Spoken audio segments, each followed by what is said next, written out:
হয়ে যাচ্ছেন থেকে শুরু করে তাদের হাঁটু বদলের জায়গায় পর্যন্ত চলে যাচ্ছে, নি রিপ্লেসমেন্ট। তো এখানে দাঁড়িয়ে আপনাদের ট্রিটমেন্ট কতটা অব্যর্থ?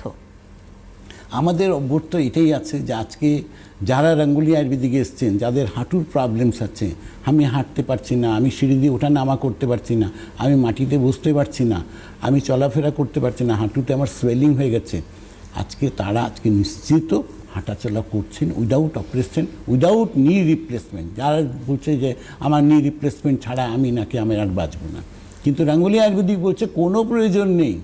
আপনার যে জেলটা শুকিয়ে গেছে, যে হাড়টা ওরা বলছে ক্ষয়ে গেছে, আয়ুর্বেদ বলে ক্ষয়ে যায় না, কিছু শুকিয়ে যায়, দুটো তফাৎ আছে। আজকে যেটা ক্ষয়ে গেছে বা শুকিয়ে গেছে সেটা কিন্তু আবার রিভাইভ করা যায়।